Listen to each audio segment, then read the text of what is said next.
Cool. Okay, you guys are good. Okay. All right. Let's see here. So the other element and strength of the chair with addiction are some of those really critical moments of withdrawal and craving that someone experiences. So in those moments, that drive to use the drug is at its highest. And the chair really can become a pretty potent adjunctive therapy to give someone access to really support those parts of the brain in those critical moments that are most involved with the drive to relapse. Awesome. Okay, now let's do anxiety. So, yeah, Okay. scientifically, how it works, Yeah. and then application. Okay, so anxiety, boy, what a big topic, and how the chair can be used to treat anxiety. So really there are two use cases where the chair has been most effective at helping with anxiety. The chair can be used on a daily basis.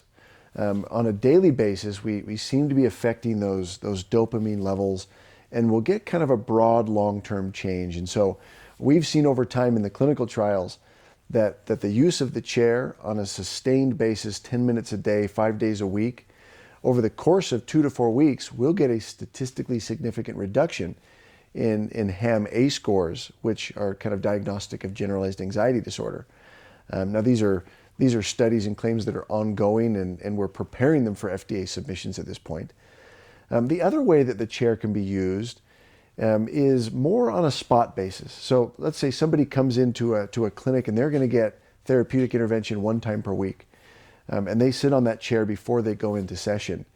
Well, what we know is that when someone sits on that chair, we're gonna support that part of the brain that's critical for them to make some of those changes. And so they sit on the chair, they go right into session, they're going to be in an improved brain state to be able to make gains as they work with their therapist.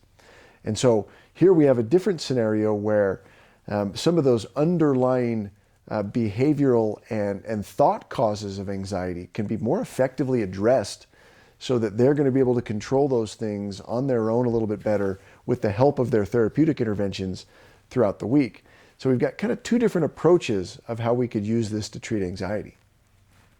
Perfect. Jacob, do you want to let Josh in? Actually, I can go get him.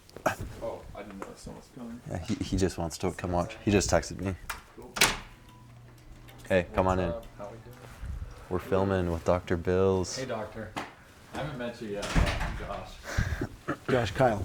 Good to meet you. Good to meet you, too. Seen your video a lot now.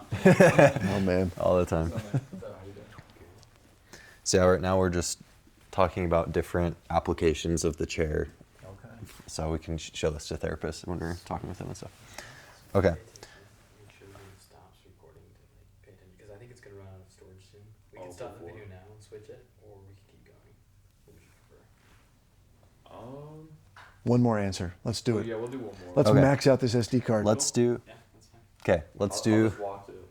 Yeah, ADHD. just watch it careful, because I don't know how much is left, and I don't want it to. Okay, if we're gonna do ADHD, let's switch cards then. Because this one could. Do you want to do something shorter, like moments of stress?